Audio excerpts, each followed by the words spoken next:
मुख्तार अंसारी की मौत के बाद क्या उत्तर प्रदेश, खासकर पूर्वी उत्तर प्रदेश की राजनीति बदलेगी या कोई पॉलिटिकल पार्टी मुख्तार के परिवार के किसी और सदस्य को चुनाव में टिकट देकर मुख्तार के प्रभाव और उसकी मृत्यु का फायदा उठाने की कोशिश करेगी? मुख्तार अंसारी की बांदा में हार्ट अटैक से मौत के बाद यह सवाल हवा में तैर रहा है। आपको पता ही होगा कि मुख्तार अंसारी को बांदा जेल में हार्ट अटैक आया और उसके बाद अस्पताल पहुंचने पर उसकी मौत हो गई। उसकी मौत के 2 दिन पहले उसके बेटे ने आरोप लगाया था कि जेल में मुख्तार अंसारी को स्लो पॉइजन दिया जा रहा है और उसी धीमे जहर से उसकी हालत खराब हो रही है। हालांकि उसके बाद मुख्तार की मेडिकल जांच करवाई गई और जिसमें उसको ठीक पाया गया, तब किसी जहर की बात नहीं सामने आई। लेकिन उसके 2 दिन बाद ही उसकी यूं मौत होना कोई बड़ी बात नहीं कि उसका बेटा और दूसरे कुछ और लोग इसका राजनीतिक फायदा उठाने की कोशिश करें। जिन लोगों का नहीं पता उनको बता दें कि मुख्तार अंसारी उत्तर प्रदेश के सबसे नामी माफिया डॉन में से एक था, जो बाद में राजनीति में आ गया। 5 बार से लगातार एक ही सीट पर एमएलए बनता रहा। उत्तर प्रदेश के मऊ, गाजीपुर और बनारस जैसे जिलों में उसका इतना खौफ और दबदबा था कि मुख्तार ही नहीं, उसके परिवार के कई सदस्य राजनीति में आ गए और चुनाव लगातार जीत रहे थे। खुद मुख्तार अंसारी पूर्वी उत्तर प्रदेश के मऊ सदर विधानसभा क्षेत्र से 1996 से लेकर 2017 तक 5 बार एमएलए रहा और उसके बाद इस सीट पर 2022 में उसका बेटा अब्बास अंसारी चुनाव जीता। इसी तरीके से मुख्तार का भाई अफजाल अंसारी गाजीपुर की मोहम्मद सीट से 5 बार एमएलए रहा है। अफजाल ने इस बीच 2004 और 2019 में गाजीपुर से लोकसभा का चुनाव भी जीता। मुख्तार के तीसरे भाई सिकबतुल्ला अंसारी ने 2007 और 2012 में मोहम्मदाबाद सीट से विधानसभा के चुनाव जीते और सिकबतुल्ला का बेटा शोएब अंसारी मोहम्मदाबाद से 2022 में चुनाव जीत चुका है। और ये सब तब जबकि 18 सालों से मुख्तार अंसारी जेल में था। पूर्वी उत्तर प्रदेश के 100 करोड़ रुपए की कमाई वाले सरकारी ठेकेदारी के धंधे पर कब्जा रखने वाला मुख्तार तब फेमस होना शुरू हुआ जब उसने इसी इलाके के एक दूसरे डॉन ब्रजेश सिंह पर जानलेवा हमला करवा दिया। ब्रजेश सिंह की जान जाते जाते बची। इसके बाद ब्रजेश सिंह के समर्थन से मोहम्मदाबाद से एमएलए का चुनाव जीतने वाले बीजेपी के कृष्णानंद राय की कार पर मुख्तार ने हमला करवा दिया, जिसमें AK-47 राइफल से 400 राउंड गोलियां चली।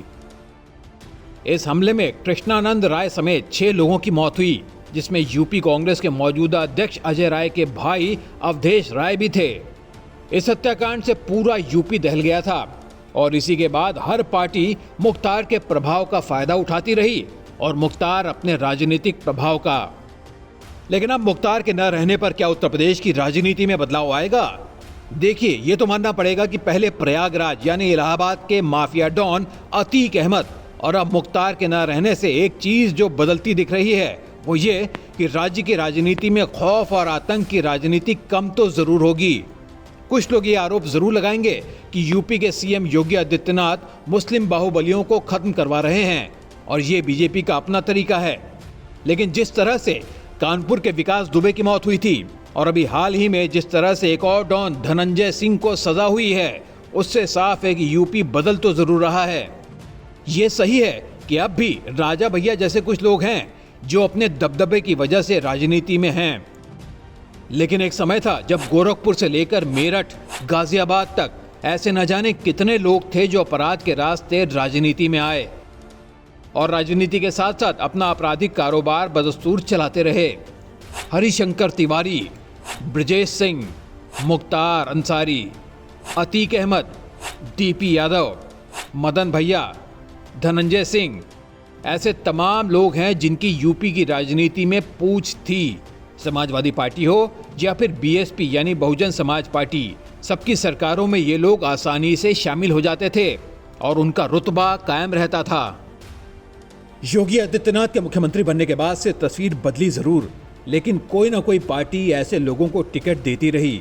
अगर टिकट किसी पार्टी से नहीं मिलता तो ये अपनी पार्टी बना लेते थे।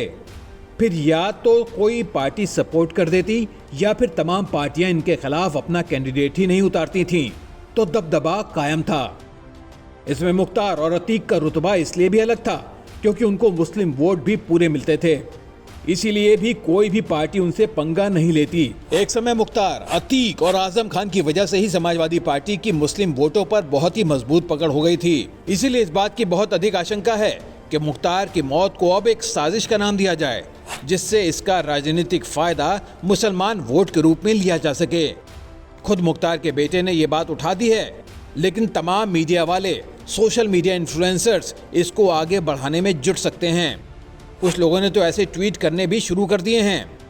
अब इस मामले में पॉलिटिकल पार्टियां कौन सा रास्ता अपनाती हैं? क्या इसका फायदा उठाने के लिए कोई राजनीतिक पार्टी मुख्तार के परिवार के किसी नए सदस्य को टिकट देगी? आपको बता दें कि मुख्तार के भाई अफजाल अंसारी को पहले ही समाजवादी पार्टी ने गाजीपुर से लोकसभा का टिकट दे रखा है। लेकिन अब क्या किसी और को भी टिकट मिलेगा? इस बात पर नजर रखनी होगी, क्योंकि उसी से पता चलेगा कि पूर्वी उत्तर प्रदेश की राजनीति बदलेगी या नहीं। आपकी हमारे इस वीडियो के बारे में क्या राय है, हमें कमेंट कर जरूर बताएं। वीडियो पसंद आया तो इसे लाइक और शेयर भी करें। साथ ही हमें उम्मीद है कि इस चैनल को आपने पहले ही सब्सक्राइब कर लिया होगा। कल फिर मिलते हैं एक नए वीडियो, एक नए विश्लेषण के साथ। तब तक के लिए अपना ख्याल रखिए। नमस्कार।